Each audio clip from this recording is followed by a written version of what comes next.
Hello and welcome to the Business of the Business podcast. I am your co-host, JP John Paz from the Two-Man Power Trip, and of course, joining me, the pro wrestling financial genius himself, my co-host, Mr. Lavie Margolin. Lavie, how you doing today, sir?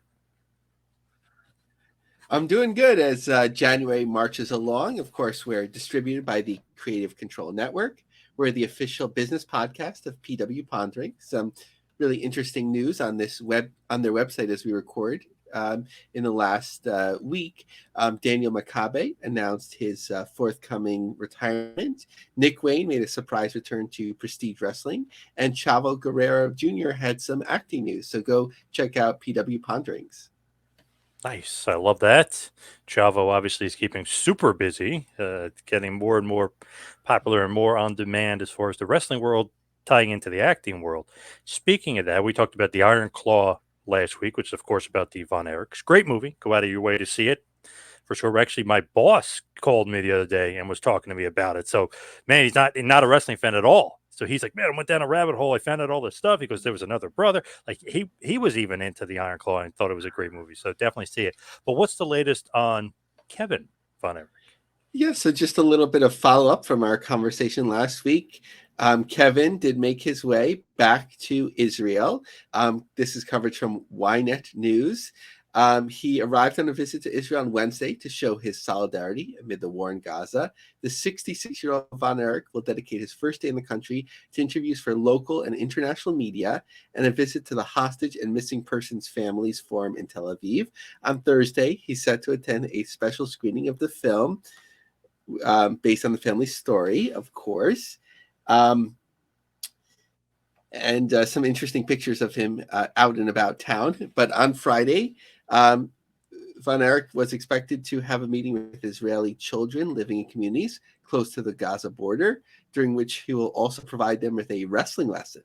Later on, the visit will include a tour of communities in southern Israel, a meeting with his fans, and a visit to President Isaac Herzog's residence, including a private meeting with him. So just a note, as you know, American centric, in many countries in the world, the president isn't the most important role. It is prime minister, but certainly nothing wrong with the president. It is an important role. But on the business side, Business Report, which is based in the Louisiana area, reported that the Iron Claw surpassed its budget. So it's now, for all intents and purposes, profitable. The film was shot at an estimated $15 million budget and has grossed just under $18.5 million. Of course, if you can do that in the box office already, that's a great win. Look at No Holds Barred, which wasn't considered a success in the box office. What is it? 30 something years ago, but they still come up with ways to find money, find ways to monetize that property. So, but if you can get it in the box office before it leaves theaters, that's a big win. Actually, it moved up since you wrote that $24 million. So even went up even further since since you had that info. So pretty good, making a little bit of profit there for the Iron Claw. Good to see. Wow, nice.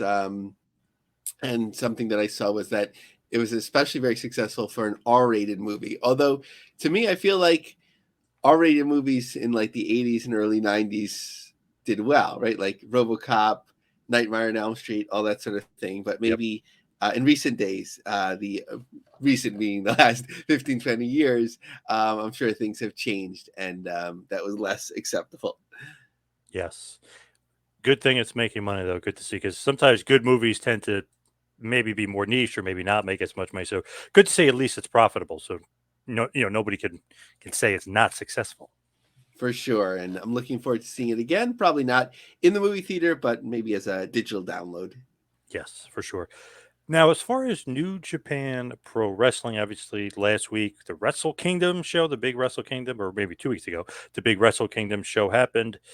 Danielson Okada was awesome. What's the latest on New Japan in the United States? Yeah, so their show, as we're recording this, is forthcoming in San Jose, which was about 1,400 tickets and I think a 2,200 seat venue. They announced the lineup just a few days before the event, I believe. But even more ambitious, in Chicago, this 10,000 seat venue, WrestleTix had it that initially 3,000 tickets were made available. So no update yet in terms of how that did at the box office, but quite an ambitious undertaking. Just a funny note, AARP covered in terms of their local events in Chicago. They did list New Japan Pro Wrestling. So just a joke that if people thought WoW had the oldest demographic, well, ARP is promoting New Japan, although they cover a lot of events, so more in a humorous perspective. But for the long time, we know of New Japan's aggressiveness in terms of sharing clips and videos, but they worked themselves into a shoot, as Hulk Hogan would say. Tech Dirt covered this. I know it was covered by Pro Wrestling Angles, but I thought Tech Dirt would have a little bit of a deeper look, a different perspective. So I'm going to share that. New Japan Pro Wrestling DMCA's its own channel over video it uploaded. As all manner of content creators will tell us, copyright enforcement is both very important and is at least doable enough that it sure would be nice if platforms like YouTube could even do more to enforce those rights for content creators. This mantra will typically come from those that are the most aggressive and draconian in terms of enforcing their own rights, of course. In other words, it typically comes from those that ought to have the most experience with just how challenging enforcing copyright actually is, like the New Japan Wrestling Organization, for instance. Yes, this is a relatively small organization, but has built itself quite a reputation for staunchly policing its intellectual property.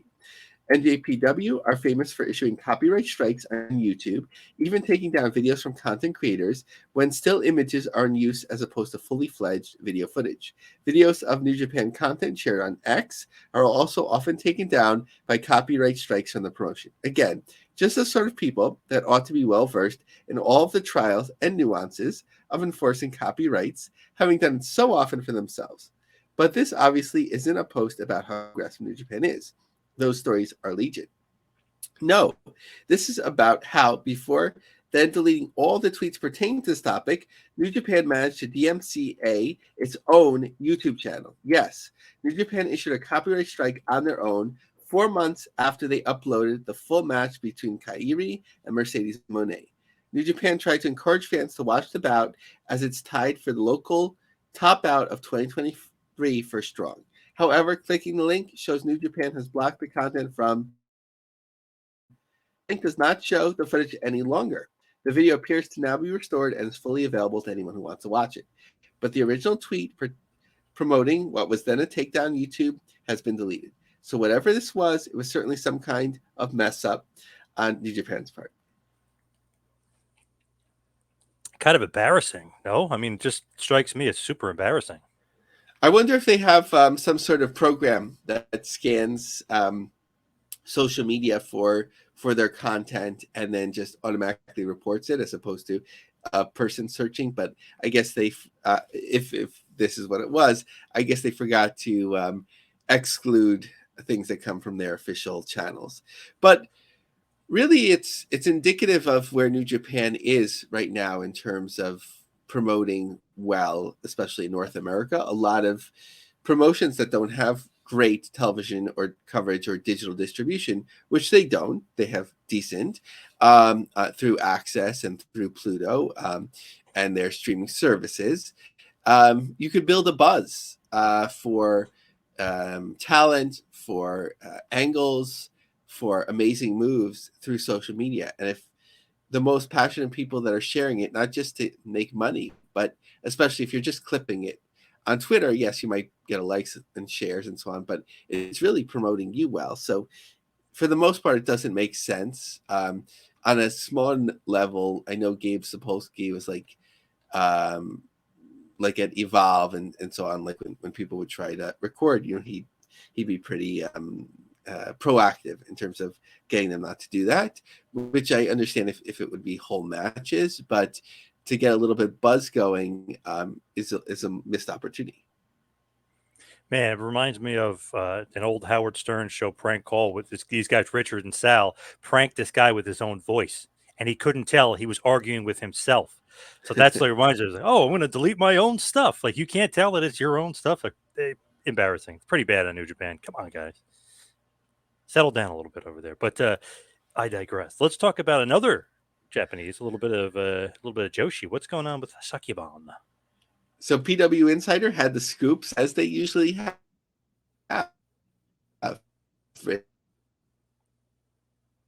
investors from Japan who have approached the company about getting involved, seeing the social media engagement and the attention from the New York Times. Production elements, including costumes, makeup, nails, and the design of the promotion's championship belt, all being conceptualized and created by big names in the art and fashion circles, as well as their street fair atmosphere with food and drinks, have been seen as unique ways to reinvent the live event experience and a way to bridge both Joshi and overall Japanese culture and export it in a big potential way to the mainstream here in the States while also celebrating it back in Japan. The hope is that by being able to tap into a different audience at the same time, there have been so many positive trends in women's sports. Sukeban can build its own original intellectual property and promote and license it through live sports rights, fashion deals, potential anime content, and other revenue streams. There's no word at this point what sort of capital Sukeban is seeking to raise. The promotion nearing 50,000 TikTok followers. It has live streamed its events on the platform and has been active producing both live and anime content from the United States and Japan. The promotion has sold out both of its live events thus far. The third element from the promotion is currently slated for the spring in LA, and there's also been talk of a New York City return as well. So, on its face, it's very interesting, but thinking about it a little bit deeper, it's even more interesting. So, New Japan Promotions, to whom this promotion is potentially getting its talent and repackaging them, are now interested in working with them with potentially its own talent to break into the US because they've been good at getting PR fluff pieces on Vogue about its fashion. In my opinion, it doesn't sound like a great business move. Yeah, I don't know about this one. Weird. Like, then you got to go to New Japan. I thought you were trying to keep separate from New Japan. Yeah, sometimes it's like a little bit of, I mean, pro wrestling is smoke and mirrors, right? But it's a little bit of smoke and mirrors business wise. Like, you've gotten some PR breakthroughs, but it's not like a mainstream interest. It's sort of like this curiosity, like, oh, you were at a hip fashion show or you were at a cool venue downtown and you ran pro wrestling in a different way and different sorts of people came. Now I remember the name, Andy Warhol, right? It's not Andy Warhol coming to Madison Square Garden and having all this like cultural relevancy. It's more like you're getting some good PR and it's getting the word out there to an audience that by and large may not be ready to receive it. Yeah, very interesting. Just kind of just the way they're going about things. And I feel like, yeah, I don't know, maybe not as popular as maybe it seems because they are being covered by mainstream news. Just one of those things. It could be a lot of smoke and mirrors. Yeah, and even the show in Miami where the numbers varied, 2,000 people in attendance and so on. I wonder how many people were comped for that. And I've heard numbers that are closer to 1,500, but different outlets reporting different things. What is the latest with OVW? Because I know they have new investors now. We've been talking about them for weeks, talking about the Netflix special, but now they're really upping their game. They're showing you that they're really putting money in. Mick Foley was just on the show. Now, what's the news? Because they're adding a big piece to their puzzle. Yeah, the legendary Mickie James is really part of the backstage and creative scene. Mickie James just being very active overall in terms of supporting unique wrestling promotion. Our friends over there in Australia have a Starcast related event. We hope to hear more about it on this show in the coming weeks. And Mickie James sort of leading some of that charge. But here, stateside, especially Louisville and potentially beyond this, they've talked about a national tour, but maybe she'll have something to say about that. is involved. So wrestling legend Mickie James teams up with OVW in a trailblazing role. James, known for remarkable career and influence in women's wrestling, has teamed up with OVW to serve as creative director and the head of female talent, as well as executive producer for all OVW wrestling shows. Mickie James is a name synonymous with excellence in the wrestling industry, and we are incredibly excited to be working with her, said lead OVW commentator Brian Kennison. Her experience, talent, and vision will be invaluable in elevating our programming to new heights. It's a new era for OVW women's wrestling. James brings over 2 decades of wrestling experience and a passion for empowering female athletes. She broke new ground in 2021 as executive producer of Empower pay-per-view events. I forgot about that. And she's also executive producer and co-promoter, like I just mentioned, of Starcast Down Under, taking place in Australia in April 2024. What do you think about that? About her being? That's a pretty big move? Yeah, I think she's clearly very passionate for the behind the scenes side, for especially looking at women's wrestling from what we know, getting it more exposure, even more so that when she was involved with the Empower with the NWA, that seemed to do really well, at least the initial show. So I think it's a really smart move of OVW. I feel like they're really trying to become a big player now. You know what I mean? They got the investor. They're going to go national. They want to go national. Adding in a name, adding in a piece of the puzzle. She can be on screen, maybe even wrestle, maybe a little bit, and she could be behind the scenes. It shows me it's like a big step in the direction of, hey, we want to compete with the TNAs in the world and the MLWs of the world. That's what it shows me. Yeah, and she could do so many different things, just be like a presence on screen every week. And it also helps if they're pursuing additional distribution deals to have a name that a fair amount of people that look at the space would be familiar with. Yes. Definitely a nice move from Al Snow there. What is the latest? Speaking of MLW, what's the latest on them? Because they have a great debut. Somebody that I'm actually interested in seeing live and in color, if you will. So, like we talked about, we don't know the settlement deal with WWE, but if we start to see MLW get more ambitious and spend more money, then that would be a sign. So I think a couple of things that are signs. One is Mystico debuts at Super Fight on February 3rd in Philly.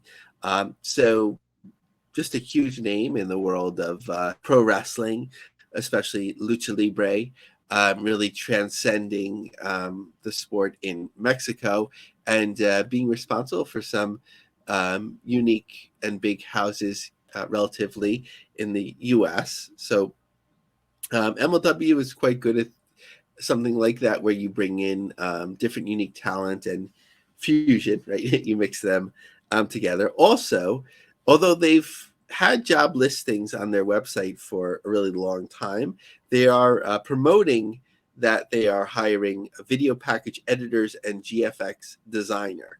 So I don't know if these are consulting roles. I'd imagine, given the volume of content they produce, more of that than a full-time job. But to see the fact that they're hiring is a good sign as well. When you're looking at MLW and kind of them bringing in all this talent, is that just because of the WWE lawsuit and them getting money, or were these guys always coming in and they were always destined to kind of bring in these big names? Because Mystico is a huge name in Mexico. Obviously, they just had on Matt Riddle. What's the deal? Is it's strictly WWE money, or was this always the plan? It's hard to tell. They remained an active promotion through all the troubles, but it seemed like they were cutting things to the bone with talent leaving, or throughout its history, MLW has announced somebody signs a deal, and then suddenly, a very short time later, that deal is over. So we'll have to see. There was no promise of like Mystico being under some sort of deal. This might be a one-off, and see how it goes. But if this continues, and higher price talents are involved on a more regular basis, then that's something. It's also it seems like Riddle and Fatu's openings to New Japan are coming through MLW, I don't know. Fatu will be on the San Jose show. I don't know in what's been reported as having some sort of uh, difficulties in the past legally. I don't know what that entails at all, if it's true. I've heard of Japan being a difficult place to get into, so be really curious if he would pass through Japan at some point. I think, given the history not only of his family but just like athletic big men in Japan, in the world of Puriso, in pro wrestling, that he would do amazingly well there. So hopefully he does have that opportunity. And um, Matt Riddle, given he's not going to be focusing on the marijuana part of his character, quote unquote, in Japan. It's been reported, given his MMA background and his personality, and Dave Meltzer used to always talk about his similarity to Kevin Von Erich in looks, that he should do really well there. However, it's not all roses for MLW this week. I didn't put in the notes, but I'm reminded of Matt Stryker on the recent MLW broadcast, or Triller Plus cast, where he was talking that no one's focused on Matt Riddle's background right now, or whatever it is, not in so many words, related to allegations of unwanted sexual advances towards another talent at some point. Hopefully, I'm representing that well, but then he apologized for that, but then he deleted the apology, and led to, understandably, a lot of negativity towards him, and also towards the promotion. Things like the people wouldn't even be talking about the promotion, and it's not relevant enough. But now that there's this controversy, it's on the radar. Interesting. I was at the MLW show last weekend, Riddle versus Fatu. Pretty packed house, I got to admit. I was kind of surprised, because the weather was horrible. I was thinking, okay, let's see if Riddle's a draw. Maybe he's not really a draw. I guess he is, because he was the main event. He was the big main event for Kings of the Coliseum versus Fatu. So it was packed, and there was actually a pretty fun night. A couple guys really stood out to me. Fatu, got to meet him afterwards. He's awesome. What a nice, fun guy. It's actually, for some reason, was surprised I knew Tonga Kid. I said, dude, he was like, come on, I'm 41. Of course I know Tonga Kid. What do you mean? He's like, oh, I was surprised you know Tonga Kid. I was like, of course. That's obviously to his dad. But just, BS with him. I got to meet Kojima, which was awesome. One of my all-time faves. He's just, legend, God. Met Riddle, too, backstage. Was, cordial. Seemed very, very nice. But to me, I don't know. It had a little bit of, I don't know, it had a bit of energy to it. And I wasn't expecting that from the show. And I wasn't expecting a packed house, but it was pretty damn packed in there. So that's really interesting. So when you say packed, John, compared to that show post COVID, that complete sellout post COVID, how much of the venue was in full use? I would say a little bit less than that. Not like crazy less, but it was definitely less. But for what they had, it seemed like they scaled down some of the seats and kind of pushed it in a bit, just for what they had available. It not, I wouldn't say sold out, but close to it. It was packed. And did they use all four sides around, or not? Yes. Hmm. Just on one side where the camera was, there was a little bit less seats, but they still used seats in front of the camera. Very interesting. So yeah, so it sounds like I think Riddle would have had to help a lot, but having sort of that cloud removed from them, that wouldn't necessarily move ticket sales, but just allowed them to bring in different talent. Were you there with your kids, or just with a friend? With your good old friend and my good old friend Joe Feeney from the Creative Control Network, we were there. He lives in Philly, so he's not too far away from the venue. So what I'm always curious about is that I know that there was one death match, not in so many words, and Yep. MLW tends to draw some families. Did you notice any reaction from kids under 12, of watching this death match? No, but I was kind of surprised. I know they call it a Taipei deathmatch, but I didn't know they were going to do, all the deathmatch stuff. But they really did. I mean, Ricky Shane Page and Akira both deathmatch wrestlers per se, or they can be when need to be. But I didn't realize they were going to use the pane of glass and different things. So I didn't, and it was kind of surprising. Maybe that's just Philly for you. They're just like, we're used to it. We've seen this before a million times. But there was no sort of reaction to it. People actually enjoyed that match, and they kind of enjoyed the finish because Sammy Callahan got involved. So there was a lot of heat on the finish of that match. It's interesting how much, like, for the challenger type brands, like, the death match has become commonplace. I think partly it's with AEW not being afraid to do it, Yep. on occasion, that it's sort of like it's not so off of center anymore. Yeah, definitely. And even Jericho was doing one, so I guess that kind of makes it, more mainstream than you would normally think. Yeah, the what was it, the Pizza Hut commercial? You had the pizza Oh yeah, slicer and then yeah, Pizza yeah. Hut. Not good for sponsorship there. But let's talk a little bit about TNA. TNA. Are they selling some tickets now? It appears so now. Maybe I do this more with with TNA than others, and I'm trying not to. But like, for their January 13th show, there hasn't been a big uptick in, well, actually, in ticket sales when WrestleTix captured it was just one day prior, so it actually had moved along well. In terms of their setup, there was 1,197 seats, tickets distributed, and it was set up for 1,400. So that's a pretty impressive number. Because of the second show picking up so much as well, which is the January 14th show, is now tickets distributed 953, which is an increase of 245 since 5 days prior, with a smaller setup in the same venue, 1180. I'm questioning a little bit whether, it's Vegas, it's through the Palms, if there's been some comping. So not necessarily indicative of ticket sales, but we don't know that.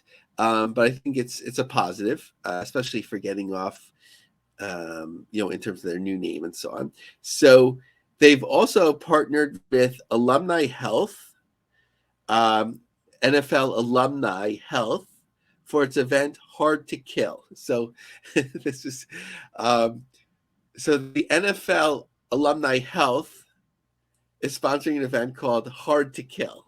So that's just like one of those, like, pro wrestling ironies, right? Because I mean, most names are going to be violent, but what's this all about?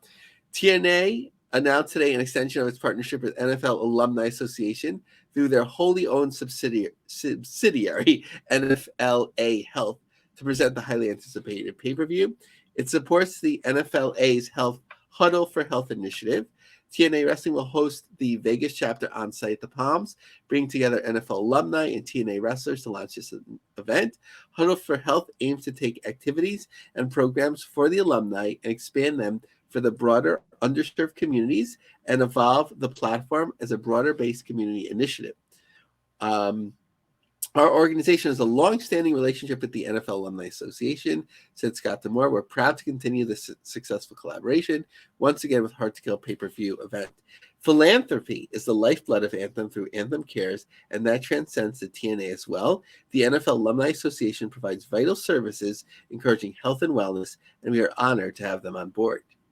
Additionally, and I think this is a really smart thing, this was I don't know if they termed it like this, but this is something that they did at the Westchester County Center here in New York as well, to have a fan fest or an autograph fest to kick off the new era of TNA. The inaugural TNA Autograph Fest is scheduled for January 13th and 14th at the Palms Casino Resort. So there's some people that just love getting autographs. So just a smart thing on top of it for people that have been planning to go. And for some people that might not have been interested in the pay-per-view, they may be intrigued to go to the Autograph Fest and then go to the pay-per-view. Yeah, I've always feel like that's a good, kind of easy moneymaker. The guys are in town anyway. You know what I mean? Like, let's try to make some money and get the fans involved for sure, and maybe meet Okada. So might be nice. Yeah, and apologies, I should call it a premium live event that had led to some speculation of WWE acquiring them or working with them. But I think it's just smart, sort of, when the industry leader sort of terms these unique events, that others follow in a way because it just makes more sense to understand what it is that's being presented. Yeah, for sure. Now, as far as women's wrestling is concerned, what the heck is going on in Singapore? Yeah, so women's wrestling in Singapore, CNA Lifestyle had a great article that really touched upon sort of the strengths and the struggles of women's pro wrestling in that region. So I've clipped some excerpts that I wanted to share. On the surface, she seems like a typical hardworking young Singaporean woman working a full time job as a restaurant host and part time jobs as a trainer at two gyms. But once every 2 months, Alexis Lee transforms into her alter ego, a raging woman in a skeleton costume and makeup, ready to throw a flying head kick at anyone who challenges her in the wrestling arena. Pro wrestling is Lee's side hustle. The 28-year-old is one of few female professional wrestlers in Singapore, often taking on and beating men twice her size in the ring.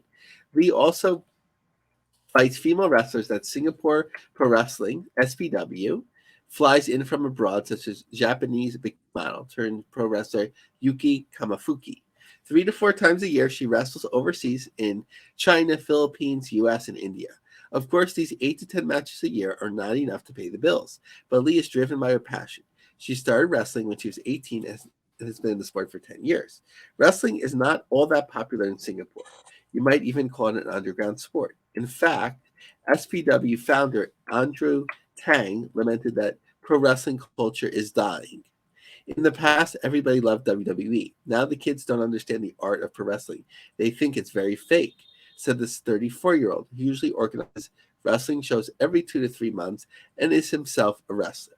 Before training with Singapore Pro Wrestling, Lee learned wrestling by watching YouTube videos and from television shows. Karina Saitama, 18, a fan of pro wrestling, echoed that sentiment. I was introduced to wrestling through materials such as Nikki Cross and Asuka in 2017. It was messy, chaotic, violent, but beautiful.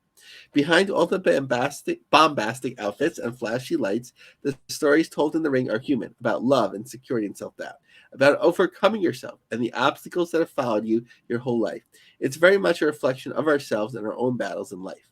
Wrestling isn't huge in Singapore. Women are extremely underrepresented, with Lee being the only Singaporean female pro wrestler that SPW manages at the moment. It has a roster of 23 active wrestlers, including Lee. Another Singapore wrestling promotion, Grapple Max, lists three female pro wrestlers on the roster of 22 on their website. Across Southeast Asia and the rest of Asia, there are also significantly fewer female pro wrestlers compared to men. Wrestling is a sport where sometimes you give a lot, but you may not get a lot back in return. You only get big money when you get into the big leagues in the US and Japan. In Japan, Kamafuki said that full-time wrestlers make a good living and are also featured in TV shows, commercials, and magazines. But in Singapore, Lee estimates that she only earns around $3,000 a year from wrestling and from the sale of merchandise such as t-shirts and photos. She relies on her full-time job. Injuries are also common. Kamafuki broke a finger during training, and Lee cut her lower lip. I had to literally pull out my lip from my teeth. It was bleeding so much that blood was pouring out with saliva. Fans, however, are glad to see female wrestlers persisting. Saitama felt that female pro wrestlers add diversity to wrestling beyond the stereotype of big, burly, oiled up men smacking their big muscles against each other. And Singapore, of all places, huh? Is wrestling getting so hot that it's got to be everywhere? And very, very interesting, huh? And our friend Adrian Gomez from Middle Kingdom Wrestling, of course, Oh in yeah. China, tends to share a lot from the Singapore region as well. So it seems like there's some connections there. Let's talk about somebody who's maybe the hottest name right now on the internet. What's going on with Chris Jericho? Yeah, it's right up there with Matt Riddle at the moment. It seems to be calming down for Jericho a little bit, though. Death Tour documentary. News X Muse Manny Gomez spoke with Jericho, wrestling legend, current AWA superstar, and executive producer of the new documentary film, The Death Tour, which will be making its world premiere at this year's Slam Dance Film Festival in Utah. The film is directed by Steven Peterson and Sonia Valente. In our conversation about the Death Tour, Jericho shares with us the importance of this tour that has been taking place for decades and has been a pivotal point in many young wrestlers' careers. He also shares some thoughts on some of the wrestlers It's a great interview with a look at some of the behind the scenes that takes place. A synopsis. Each winter, when the lake freezes over, a motley gang of wrestlers leaves Winnipeg on a one of a kind wrestling trip through remote indigenous communities of northern Manitoba. Wrestling insiders call it the Death Tour, both for the physical hardships endured on the road and the emotional toll it takes on those who experience it. So I hadn't heard previously that Jericho was working on such a documentary. I'm fascinated. I've certainly heard of the Canadian Death Tour, not only from Jericho's book, but all different sorts of interviews over the years, and even different articles that still cover it today. Very, very interesting. And just a side note, won't get into too much, but let's just say in life, you get beat up by a guy like MVP. I don't know if that's something you want to get made fun of for. You know what I mean? That seems pretty like big tough dude that was in jail and all this other stuff. I mean, you get beat up by him. That's not like something to laugh at. That's just like, all right, it happened. You know what I mean? Like MVP seems like a tough dude that I don't know if a lot of guys in wrestling could actually take him. Everyone's like joking around about it, but if that really did happen, I'm almost saying like, duh, wouldn't that be the natural thing you would think expect to happen? MVP, he's a big boy. I wouldn't mess with him. I guess it's the counterbalance to Jericho's long time claim that he front face locked Goldberg, and that was the end of it. Mhm. I guess that it's always more interesting behind the scenes who could take who. I remember the Booker T story of him beating up Batista, Yeah. Oh um, yeah. and this one's kind of sad, I guess, but recently shared where Mark Marrow heard that Rena Marrow was cheating, and then found out that it was Brock Lesnar, and then kind of gave up on the idea of Yeah. pursuing it further. Right. Yep. Yep. Yeah. There's so many stories of these guys who's legit tough. I always heard like the Goldberg side of things that he didn't even like fight Jericho. Like Jericho, I guess, went to do that, and he just kind of like he didn't want anything to do with it because he was afraid he's going to get in trouble. So you never know. Heard Jericho is a legit tough guy, but I mean, sometimes you could be a legit tough guy, like Adrian Adonis, and you meet somebody bigger and badder like Spivey. You're not going to end up on the right side of victory on that one. I mean, MVP, I wouldn't mess with him, not in a million years. Yeah, and I sometimes you don't even know if you're in a fight, right? Like with Dynamite Kid getting all of his teeth knocked out. If you're Yeah. not Yep. prepared for it, or not not that anyone should go looking for my record, right? But when I did amateur wrestling in college or whatever, like if you're if you just ate a big meal or something, you're not in the same state as if you're ready, you're training for it, or even like you're in that state of mind. So these street fights could go a number of different ways, and I think the most impactful one, like in my mind, was when Joey Styles was getting the story of Joey Styles getting bullied by Bradshaw, and Styles ended up just like giving him one punch that knocked him out, which was a great story for apparently someone that was like a locker room bully. It's so interesting. I asked Joey about that, and he said it wasn't a knock. He said he knocked him down. So I, who knows? Like, and not that he would even make it up, but I could feel like that story got a little like more like, oh, he knocked him out or whatever. So maybe it just sounds better. Oh, he knocked his ass out. He just said he wasn't expecting. He knocked him down. But hey, I mean, who knows? Hey, never let truth get in the way of a good story. It just sounds way better that he knocked him out. Yeah, and I just remember like it was a middle school trip, so somebody was just like, I forget what they were like laughing at me about or trying to make fun of me or whatever, and I like they weren't expecting anything. I like gave them a sock in the stomach, and it just like knocked all the air out of them, and they were just like crumpled in a ball on the floor. Like if they were ready Whoa, for it, you could. Lavie. Yeah, Whoa. there's very rare occurrence where I've had to use the hands, but Yeah, yeah. Wow. but it Wow, was a victory. you're dangerous. Damn. Didn't know that. Speaking of dangerous, let's move on though. Let's talk about GC Dub because they got a lot going on. They've got a ton coming up. So often we'll say like, what's the momentum for GCW, and actually based on their upcoming, I know the collective just went on sale, so we're not going to evaluate that yet, but based on their venue selection, which includes some newer markets, some return to markets, it's actually looking very strong. So it looks like, on the upswing after maybe, a little bit of tough going again in like Atlantic City and so on. So I think it very much depends on the market. Like some you find that are most of the time going to be lucrative for you, like LA. Some you can burn out. Some are just so excited to see you there the first time that it's a big house, and then the second time not so much. But for the handful of shows that they have on the books at the moment, it's looking really good. So as we're recording this, there was the show at long sold out Talia Hall on January 12th in Chicago. The only problem is that it seems like there's a major snowstorm happening or planned on the Yep. way. So Chicago, of course, is used to that, but I even saw somebody tweeting that they had tickets for the show and there's going to be no buses. And nice of Brett, he said that the ticket will be comped next time that they come, and I'm sure they'll be back soon. So a sellout there. Then Columbus, Ohio, January 13th, Joey Janela against Microman, I believe, unless I'm mixing up the dates, but relatively good looking house for what they've booked thus far.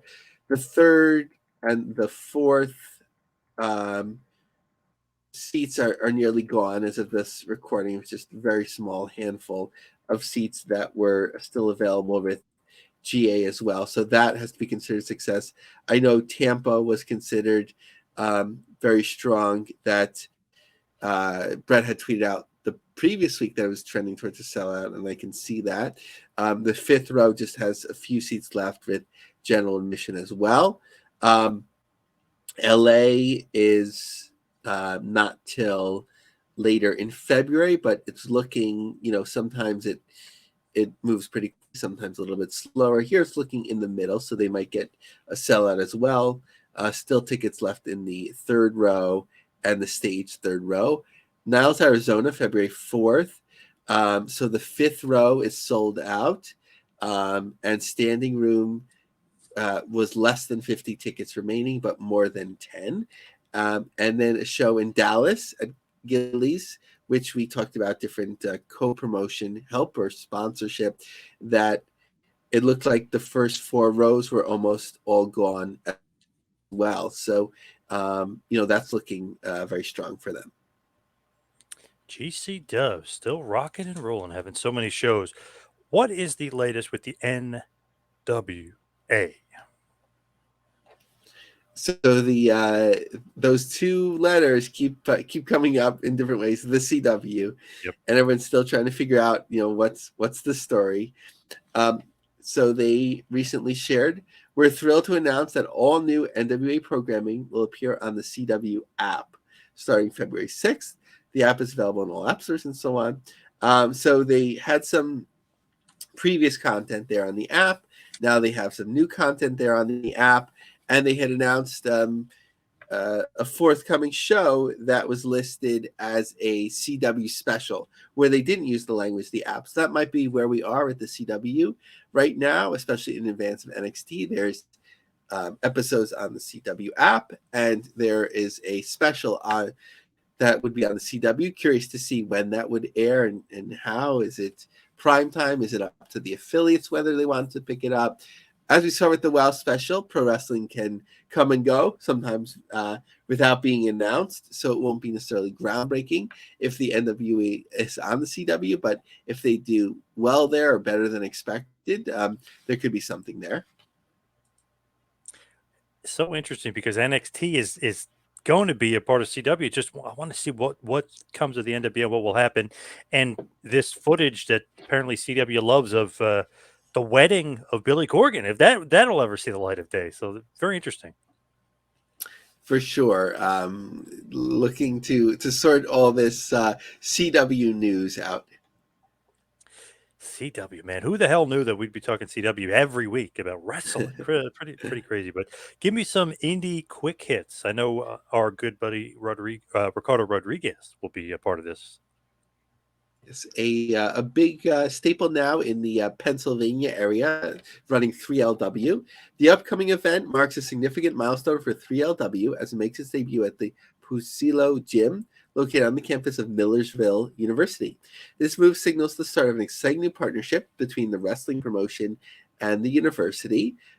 Ricardo Rodriguez, co-owner and co-founder, expresses excitement about the upcoming event and the opportunity to showcase their unique brand of wrestling in a larger venue. This partnership with Millersville is a fantastic opportunity for us to grow as a company. We can't wait to expose our product to our ever-growing fan base and make new fans along the way. Sort of that sorry, for lack of a better word, like Amish country sort of area, that part of Pennsylvania near Dutch Wonderland, what used to be a regular stop for my family and I for a couple of years. That's, they're doing stuff with the baseball stadium there. They have shows going on. They've also done some um, programming. I don't know if it was under the 3LW banner, like related to substance abuse recovery and education. So a lot of good things going on there. Next, Tomahawk Pro. The Pittsburgh Garrison Convention Center was lit up Saturday night with the sights and sounds of pro wrestling as New Year's Brawl 3 brought the excitement back to Lufkin, Texas. The crowd was estimated at around 1,500, the largest yet for a Tomahawk event. We're trying to give the community something fun to do, said co-owner Cody Taylor, who runs the business with Chris Ball. Wrestling just happens to be the vehicle we chose.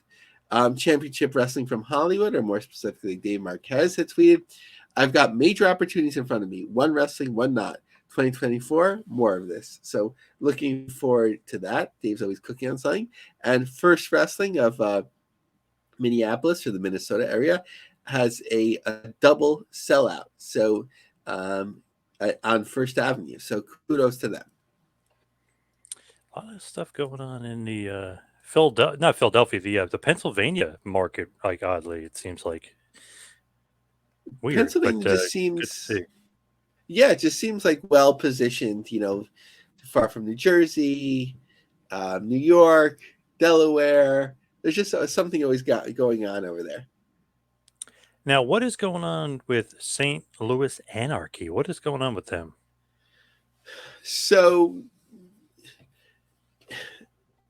one of the talents, or one of the people involved in pro wrestling, was accused by a relative of somebody who was being groomed, allegedly by this person.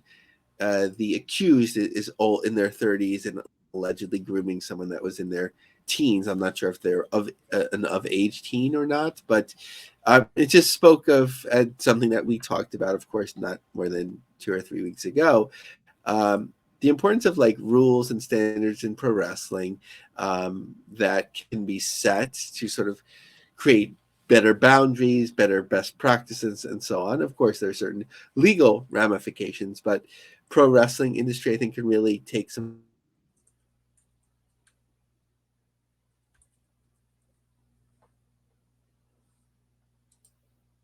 promoter from St. Louis Anarchy had put a link that, yes, we do have a code of conduct, which I applaud them for, but I think not that it's their responsibility, but this is just, again, a suggestion in terms of the industry active promotions, sort of creating one that's fairly universal and structured so that for talents that are up and coming, they'd really be aware, don't do this, don't do that. Some of which you would think would be obvious, but I think sometimes you have to spell things out. So I'm not going to read St. Louis Anarchy's whole code of conduct, but just to give a little bit of flavor. And it's great that they delineate this all. No racist, homophobic, transphobic, or sexist slurs, or encourage our fans to scream, yell, and even curse to the harsh light. None of the aforementioned slurs are allowed. The penalty for violation is as follows. First offense, warning. Okay, so this is for the fans, but also we have a zero tolerance policy for sexual harassment or misconduct. That includes fan to wrestler, and wrestler to fan. If this happens at a live event, but it doesn't. I'm not going to like lawyer it, whatever. But notice it doesn't say wrestler to wrestler. If this happens at a live event, you'll be removed from the event. Your case will be reviewed, and you'll be subject to banning. So go to their website for all of this. But again, I applaud the idea of it. Maybe some of it could use a little bit of work, but I know promoters, you're sort of like, okay, I have to pay the talent. I need some people to the show. I have another job, or I have 2 jobs to pay for this, whatever. Like, it's hard to think about it. But as we see with the stories, like, if you're trying to establish yourself in a community where you want local coverage, you want nonprofits to be involved in events, organizations buying your shows, and so on, that you want to keep good community relations. An important thing to do is to make sure that everyone's acting appropriately. For sure. Well, let's hope that everybody has some sort of code of conduct or some sort of standard in the wrestling business. That would be of utmost importance. But let's wrap this bad boy up. Covered a lot of topics today, even including Jericho versus MVP, which I didn't think we would get the chance to get into. But you can follow me on Twitter and Instagram at 2Man Power Trip. Check out the website, tmptempire.com. Lavie, what do you got going on? Yeah, follow me on Twitter, Lavie Marg, LAVIE MARG. Check out my long form articles on linecubjobsearch.com, and find our LinkedIn group, The Business of the Business, which includes job listings as well. Awesome. Great stuff as always. Lavie, thank you everybody for tuning in. See you right back here next week for a little business of the business. We'll see you next week, folks.